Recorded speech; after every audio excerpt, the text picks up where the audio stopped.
Hey guys, and welcome back to another video. In this video, we'll be going through the round 4 AFLW fantasy trade targets. As we get further into the season, you'll start to see we slowly are dwindling out of cash generating options. There's still some there every single week, but they are starting to dwell or just get really minute in the quantity of them. So we really have to just keep on selecting the ones that are low break even, decent roll, and continue on making cash, because that in the long run is going to be better than just trying to screech out that second upgrade to upgrade quicker. Because if that upgrade fails and you're trying to do mid prices that have a decent roll to turn into primos and stuff like that, more than likely it's probably going to fail. So anyway, let's jump into this video. So as we usually do, let's start off with the defenders, the 300k defenders, and this is actually a really good place to start. I'm just going to adjust something on another screen for you guys, well, for me, just to see. But if we look at the really cheap defenders this week, Brooke has the best actual break even. And we see 39 that she scored. She's got a break even currently of 17, or projected break even of 17, which means that she's going to go up by 28k if she does exactly what she has done in the past and goes at 27. So that's not necessarily the greatest price rise, I would say, out of them all, but it is the best break even. And then next up, you've got Rigioni at 18, but Rigioni is has a much higher sort of price, a much higher average scoring. And I also think that that average could be a little bit unders for what she did, because she did score, I think, 0 or 1 in the last quarter. If she goes and scores a 10 or 15 in that last, we're looking at a 55 or so. And a 55 is going to go her up, get her up by about 100k. If we can get 2 weeks of 55s from her and go up by potentially somewhere close to 250k or so in those 2 weeks, that is absolutely what we need. And all we need from her is one big performance, and that's where the cash gen is made. But she is the one that I would really be looking at. Elliot, I believe, is somewhere in and around, I don't know exactly what she is, but I wouldn't suspect she's going to be too high. Let me just check here. She's got a break even of 28, so there's not much cash then to be made there. And aside from that, I don't really like any of the others in that range of prices, to be honest with you. I don't think there's too many that are really going to be of value, I think, early on. Well, I should say in the next week or two, because there's just not scoring. In the 400k range, you got Annie Lee at, is it Annie Lee? Yeah, Annie Lee, 61. She scored 488k. I believe she has a break even of 22. So if she goes at the sort of 42 or even the 50 or so that she's done in the last couple weeks, she's done 49 and 61 the last couple weeks. So I think she's one that could actually rise, and she does have that, was an 18 coming out of her system soon. So she's definitely one that potentially in the higher end of things you could go for. I still would probably be focusing on Rigioni over the likes of Lee, because Rigioni is 140k cheaper for a similar probable cash generation this week. And then outside of that, you still got Bacon rising in cash slightly.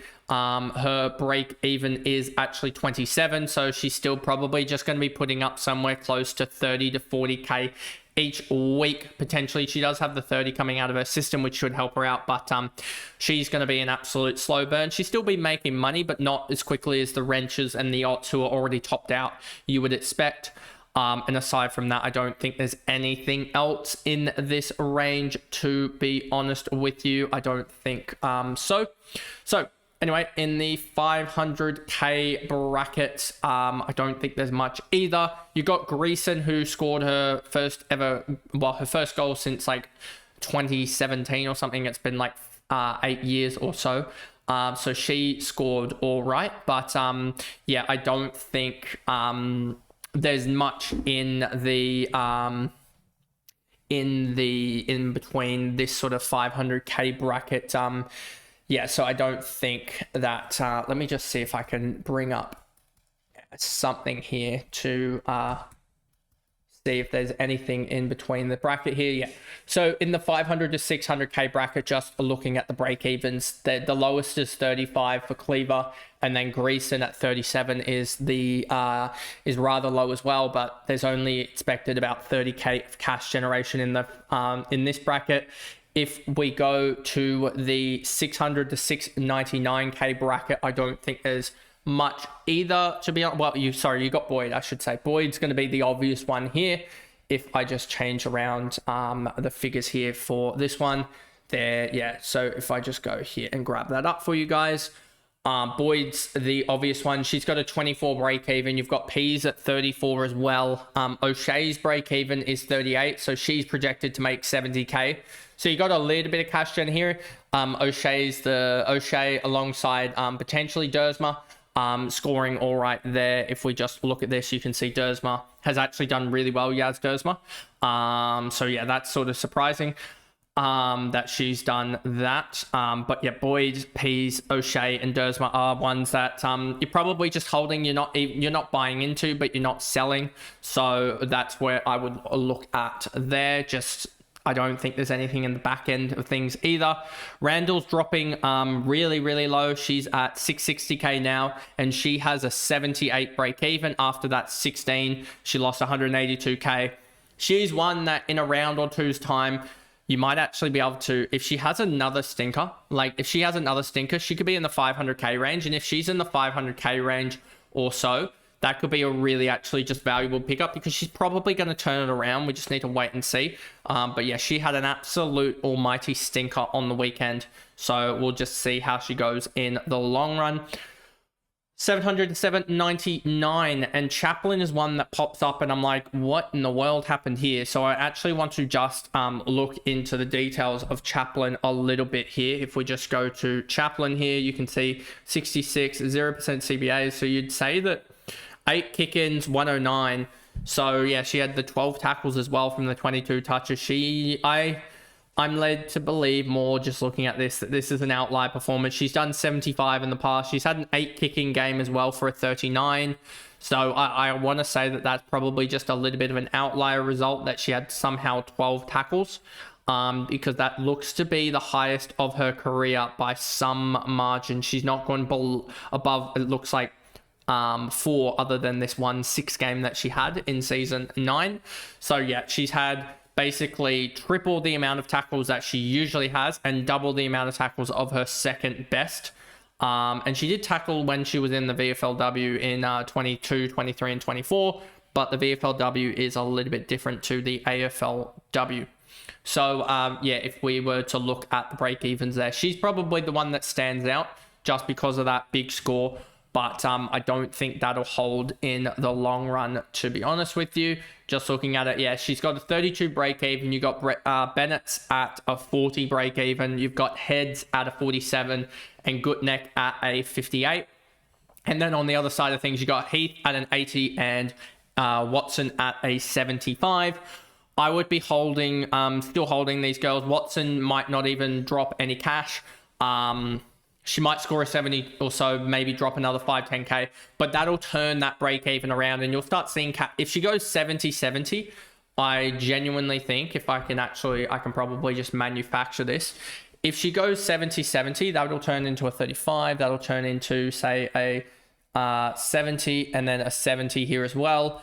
We'll turn that around and she'd have a 50 break even the next week and be about the 740. So yeah, if she goes 70-70, her break even starts to turn around and she would start to really make cash generation, I would guess. And then once that 35's out of her system completely, that's when she would really make a lot of cash there. So yeah, I'm not too worried about her just yet, as if I can just grab all that back up. But yeah, she's one that will turn it around, I feel like, in the long run. Sometimes these girls just have bad games, and that was one of those games for the likes of Watson. Now, into the 800k bracket is where I'd actually be looking to spend a little bit of your cash. Probably the upgrade of the week is in this category here. McCormack's been absolutely on fire. We showed her in the live stream last night about how she scored something like 170 plus 51. She scored 221 points in her last 2.5 games, which is absolutely outrageous. And she scored something like 159 points in second halves through the 3 games. So she's one that I would be really looking at. I'd also be looking at Neve McLaughlin, because when she went on ball, she went nuts in the game on the weekend as well. Paxman looks absolutely fantastic, back to her best, sort of going to average the low 70s, it looks like.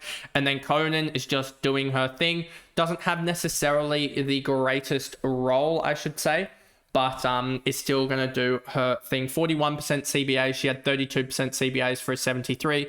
Just getting the huge non-disposal numbers you need to see out of her to do really well. So that's good there.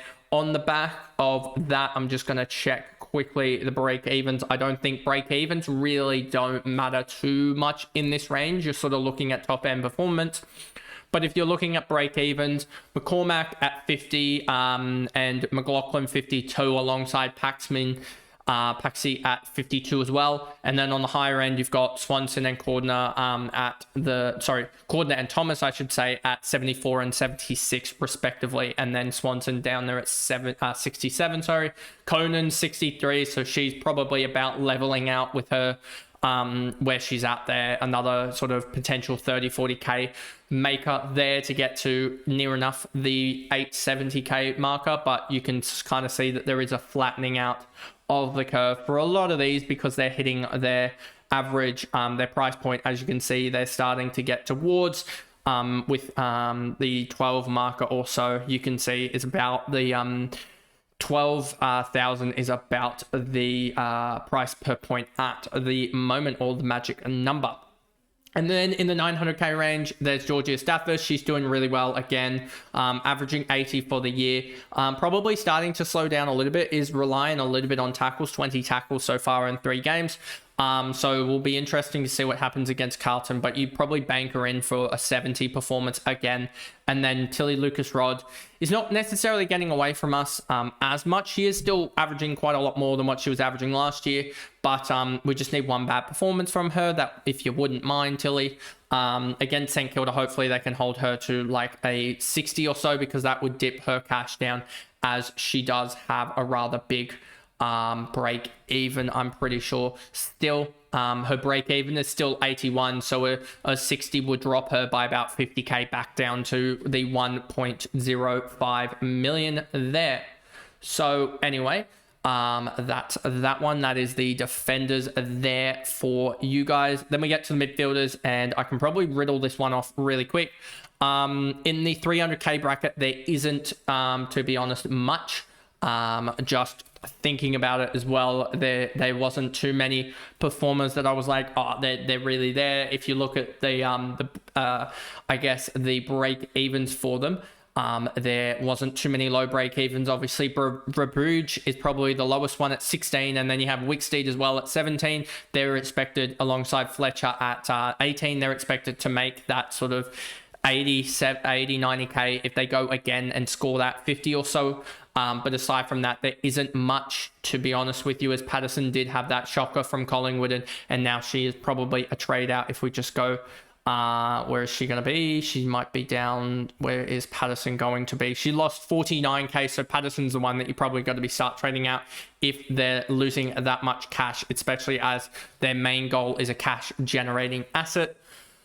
Then we get to the 400k, and this is where Greaves is. She is the obvious one. There's no denying that. After a 78, her break even is going to be really low. I think from memory, it is around that 18 marker or so, but let me just double check for you guys. It's 16. If she goes and scores a 78, she goes up another 170k or so. So that is a huge cash generating asset that you probably have to really jump on now, because this is the only way to get it. I know she has a tough matchup against Melbourne, but she looked really, really good, especially in that sort of second, third quarter, where I want to say she scored somewhere around about the 55 points across those 2 quarters or so. From memory, she just exploded out of nowhere. Let me just check that for you guys here. That's the wrong one. let me just go. So quarter 2, she scored 12. Quarter 3, she scored 32. And then the quarter 4, she scored 24 as well. So that must have been early in the fourth quarter. She went off and got to mid 70s. But yes, 56.5 is huge. And that's where she had most of her marks and tackles. She was still on 22 at halftime in a rather low scoring game for her. And she only had 78% time on ground. Don't know with the way that she plays if she can really extend that up, because you need the big tog to get those big points. But I mean, she's done a lot of cash generating already. And then I don't think there's anyone that you really want to, I mean, if you had Robertson, you'd want to trade her out. If we just go quickly to the likes of Robertson there, as you can see, 97, but she didn't play last week, so that's good. And then Rowley as well, you'd want to be trading out of that, because that was a chaos game for her. 14 that she scored a 55 break even, and Rashid's one as well that you want to go, because she's gone 71, 36, 21, sorry, here. As you can see, starting to lose cash. Her break even is 54, so you'd want to get rid of her, as well as Bogue, Soudan, all these sort of all these girls you'd want to get rid of. O'Hare you can probably keep for a week if worst case scenario, but she's got to probably go. And if she's your avenue to the likes of Greaves, then that's where you'd want to go to. I'm just trying to find where O'Hare is. Here she is, Molly O'Hare. She's got a 34 break even, so she's probably going to make 30-40k again, but I wouldn't be necessarily just banking on that. In the 500k bracket, Baloney is the only one really there, I think. As you can sort of see with how I'm slating it here, there isn't too many cash generators as much anymore. There's very much, it's like Baloney's, Witherspoon's actually the one. She's got a 31 break even, does Witherspoon, and she is projected to make about 70k. But that's about it. You'd want to, rather than Witherspoon, you'd want to go down to Greaves, roughly around the same price, but much higher upside with the likes of Greaves, because she's got 15 less break even, and 15 less break even is almost automatically about 40k or so in cash generation there, even if they score the same. And then Howley has also got a break even of 38, so you may be tempted to save her just because of the matchup and no row bottom, but I'd probably be moving her on to Greaves just to continue on that big cash generating effort, because if they both score the same, roughly, Howley and Greaves, I mean, Greaves is going to go up 22 more in break even that she's got on advantage, which is about a 60k advantage or so, 55, 60k advantage there. So there's no one really in that bracket there. In the 600 to 699k, there is basically no one. Runnels pulled this performance out, but I don't think she is going to back that up. I just want to double check with Runnels if that was a massive peak in her CBAs, because if it wasn't CBA related, then I really don't see how that's going to, no CBA related uptake. So I think that's just a massive one-off. Anderson, Brazil, and then no one else here really. We're just looking at the sort of players to jump out. If they're losing 100k in a week, you probably want to jump them out as well. Then in the 700k bracket, this is kind of no man's land, I would say. Fitzpatrick pulled a 109. I don't know how. So yeah, her cash gen is back there. If I just quickly check as well, there's quite a couple of break evens that some people were talking about in this 700 to 800k range. So I will just open up it a little bit here, just check here. So Fitzpatrick has a 34 break even, projected to make 98,000 if she goes 70 or so. Maybe that 34 was a blip, we'll have to see in the long run. But she has the Western Bulldogs this week. She could pull it off again and really just skyrocket in cash generation, but not many people own her. Ramos as well has a break even of 40, so she's in a really good pocket, although does have the tough matchup against North Melbourne, but has done really well this year. And you can see that Ramos 85, 58, 85. Pretty sure I held her last year when she couldn't actually score to save herself, and now it's going off. That's annoying. And then Goody as well. Some people are just probably jumping at this 90 performance and wanting her to go really well after she had a slow start to the year. And outside of that, don't think there's anyone else that I really like in this bracket. Painter has done the job for you guys. Her break even now, if I just double check, that is already at a 60, which I think is at risk of flipping around. I know that she's averaging 68 for the year, But if you take out those 3 goals, then that 68 suddenly drops down already. If you take out the 4 goals, maybe she kicks 1. So take out 3 goals. That already is flipping down to 62 and right around what she is priced at. So I would be moving her on. You have enough cash generation. You get 200k to go down to Greaves. That 200k can be partnered alongside a couple of rookies and upgrade to a Primo and another. In the backline, maybe you do the Ott and Wrench move, and you push one of them down to a Regioni, and you push the other one up to a McCormack or something of that regard there, because both of them are nearing around their break even for what they're averaging. So yeah, that's when you start to consider really moving them on.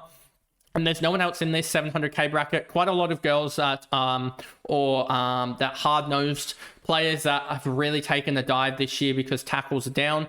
I mean, it doesn't help that Goring's getting played off like half forward. McDonald's been really surprisingly poor this year. To be honest with you, I've been surprised about that. And yeah, then you've got the injury crew here as well. Goldrick as well, a 28. That would be interesting in next year, but she is 35 or whatever, so she might not play next year. We'll see.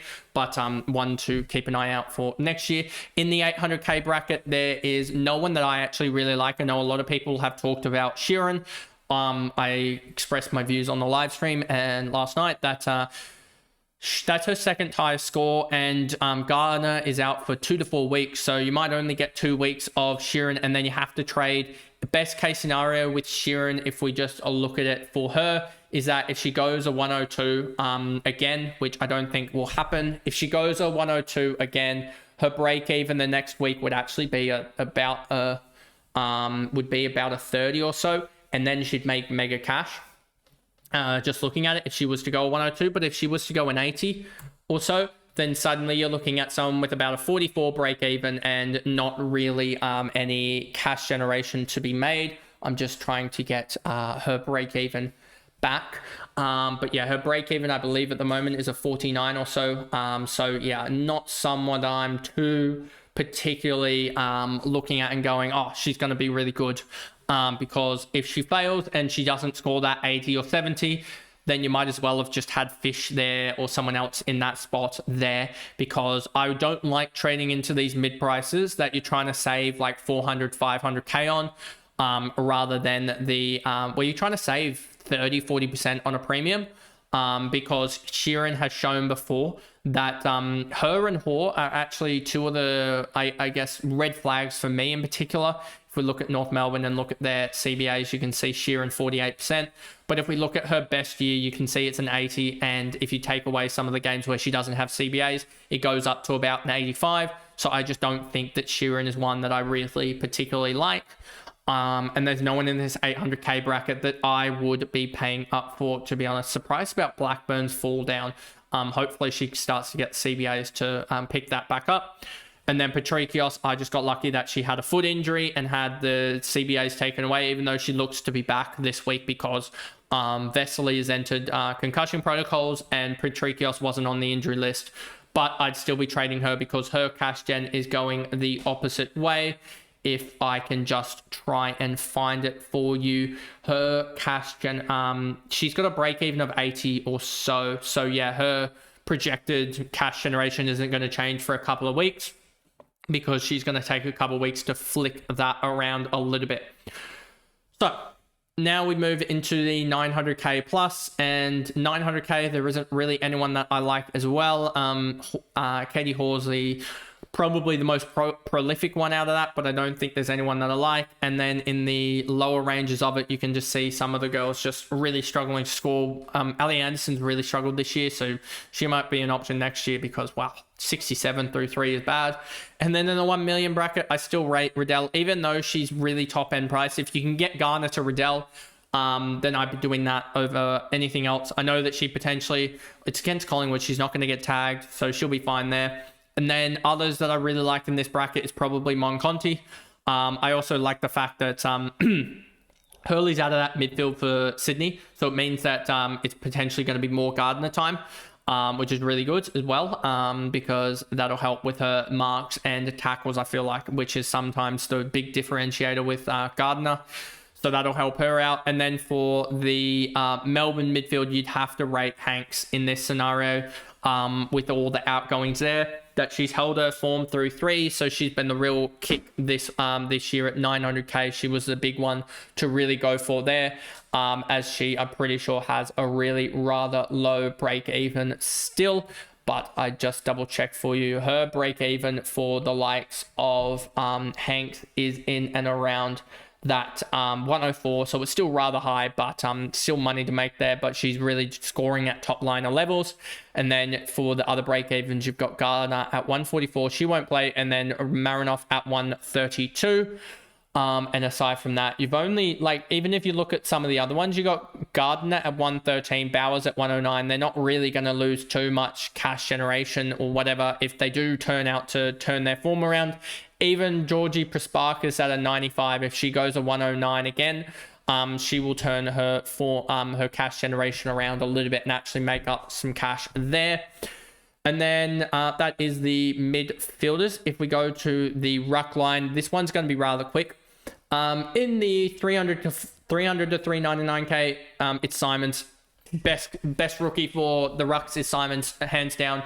Low Tog potentially was injured, but wasn't actually, so she'll be actually really good. And I'm hoping she can just sort of score a 60 or so for us this week, because that would allow us to be able to pick her up next week, because that's really an area that I want to look at for cash generation, because she's one with a 16 break even, is projected to go up 100k. So that might be a swap for Dunlop next week, who Dunlop herself has a break even of 28. So wait, no, that's not it. 29, so she's projected to go up 30-40k again with her matchup, so that's all right, but not the greatest. So that's the 300-400ks. As you can see, Dunlop should actually do pretty well, because she's got Wales might play. I don't know exactly what's going to happen with that, but Dunlop should do all right.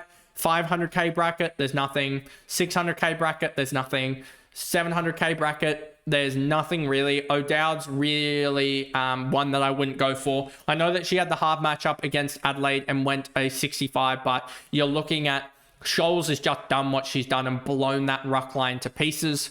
And then Havana Harris has done all right with another 74. So she's actually averaging 70 on the year and would have been actually really, really good R2. And then nothing else there. And then in the 800k bracket, there's basically nothing. And then in the 900k bracket, there's also nothing. Well, Harrington's actually done really well for the year. She's averaging 86 on the season, but I wouldn't be going there because the cash gen isn't really going to be there long term. And then in the 1 million bracket, this is where all of the chaos is happening and all of the high scores. The lowest score of the week was Edmonds on 87, which just shows how crazy this was. Edmonds has been a really good pick for those that grabbed her to start the year. Lizzie Wales has actually done really well, averaging 88 for the year. She's done fantastic and basically held price, and done really well outside of that first game.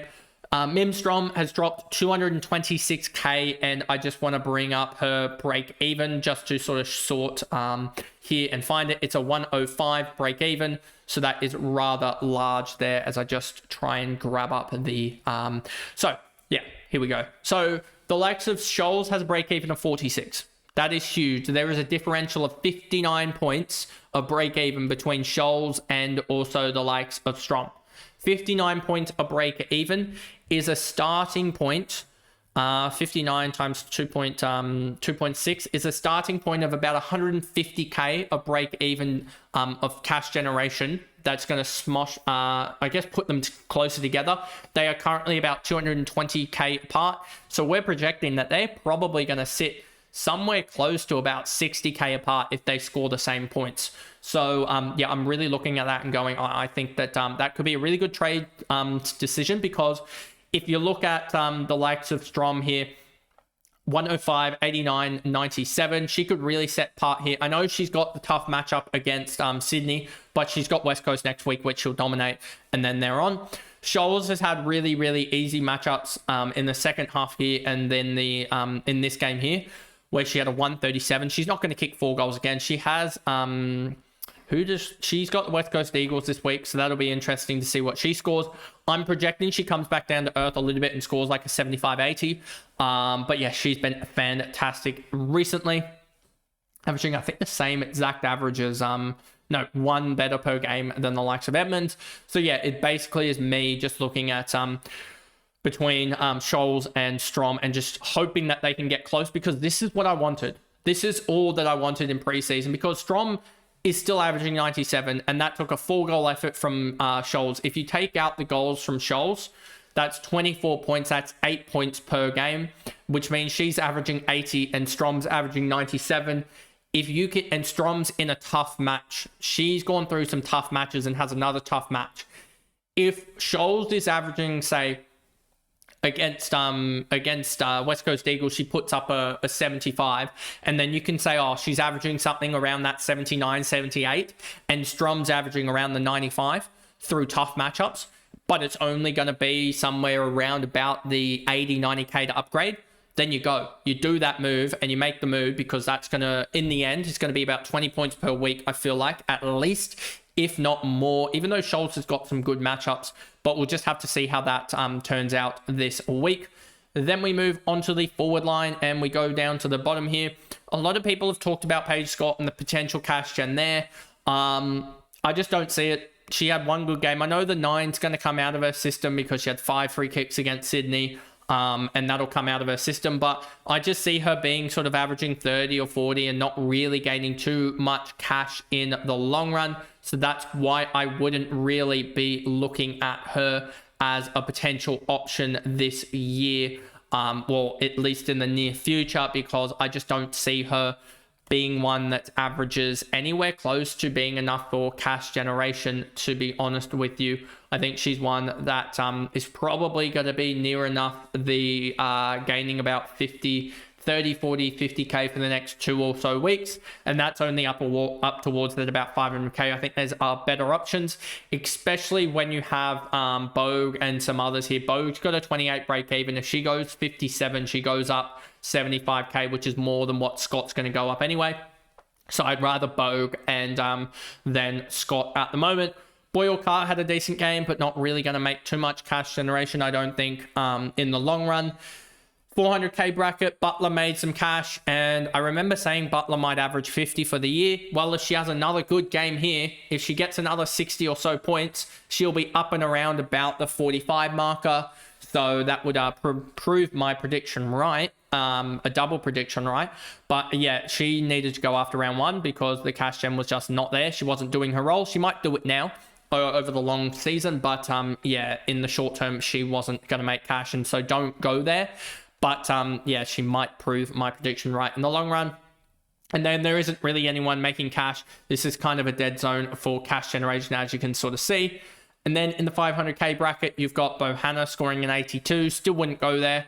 She had a 17 score, so I still wouldn't go there, to be honest. And then Gabby O'Sullivan, Brennan's injured, now with Vesio. So you can kind of see Vesio averaging for the year 47.7. So she's getting up and around the marker that we thought she could do. And then Amber Clark. But you have a lot of girls here. Oh, Magic Stanet, far out. She's been shocking. She's been shocking in this role that she's got, but maybe next year. Because we thought it would be this year, but next year she's going to be priced at like 400 at the rate that she's going at. But yeah, she's one that has really shocked me this year and been really surprisingly bad. And then you have the injury crew there, or the omitted crew, I should say. In the 600k bracket is where we start to get to semblance of people that you could choose. Craven's been one that's done really well recently. 38, 43, and then bang, 100. Huge, but I don't think that happens long term. Houghton Tahu, has done really well, 45, 50, and then an 89. She's done the cash gen that you really needed out of that spot. So she was the one you probably actually wanted. That sucks, but I probably would have traded her out after the 45, 50 because she would have been only at that 500k marker. But anyway, Garnett, Bushby has had sort of up, down, and around games, but not really there. Stone done exactly what we needed. The role's there. She's going to probably get even better as time goes on, and had a couple of concerns there, but not listed on the injury list, so she's fine and doing what we need her to do.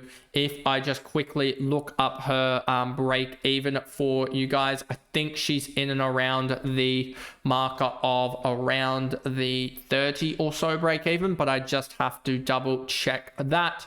Her break even is 32, so I was close there. And she's projected with a 60 or so to go up about 75k. So that is perfect for you guys there. So, yeah, Stone is the one I would be picking out of this bracket, to be honest with you. I know Tahuhu and Craven have slightly lower break-evens and Houghton, but yeah, I would definitely be choosing the likes of Stone. And then no one else really in that there. And then you've got the likes of Wardlaw at 760k. She might be one that actually turns around, but I'd like to see more long-run form.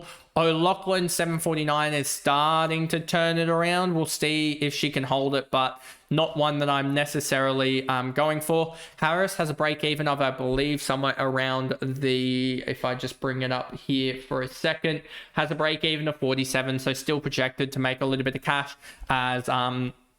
we'll see. And she has Richmond this year, who are pretty good in the tall stocks, but are just a horrific side. So she might get some good opportunities, and hopefully she can kick some goals, because if she can kick some goals and get that cash then flowing, that'll be a lot easier to upgrade her to like a Woodland or something like that next week. Jones, Stratton, etc. No one really in this bracket. In the 800k bracket, you've got Maloney went absolutely off against Sydney, 3 goals, 23 touches. She was amazing. So she's one that's always done really well, and in and around that 70 marker again. But we'll see how she goes. Zanka was really, really surprising and did really, really well. I just want to check how many CBAs did she have, because I wish I had gone her in the end, but it is what it is. She's had 20% CBAs and had 31% CBAs, so she was the pick of the forward line, and someone that you probably want to try and get up to, as I'm pretty sure her break-even is rather low as well. If I try and find it for you guys, I can't exactly see it off the top of my head, but her break-even is around about the 51, so it is around the same as well. And then you've got Woodland as well, who's really started to max out and hit that threshold of sort of being around where she's priced at. She's got a break-even of 71, so she's probably not going to go up much in price, so she might be a buy next week anyway, because yeah, that'll be a lot safer of a scorer comparative to Harris, who will have made the cash generation. If we just look quickly at Harris again, she made 61k. If she can go and score another 70 or so, she'll make another lot of cash, and she might also have that 24 taken out of her system. If she can go large, then her break even might be really low the next week as well.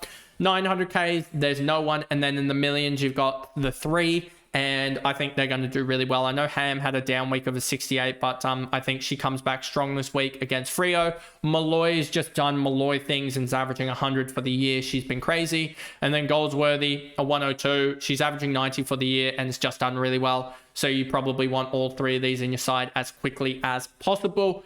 But anyway, that is the video there, going through all of the trade targets for round 4 of the AFLW fantasy season. If you guys did enjoy, remember to like and subscribe, turn the notification bell on so you know when I upload, and I will see you guys in the, I guess, a live stream later tonight. Alongside, you will see my team reveal on Friday morning, I believe. So I'll see you guys then.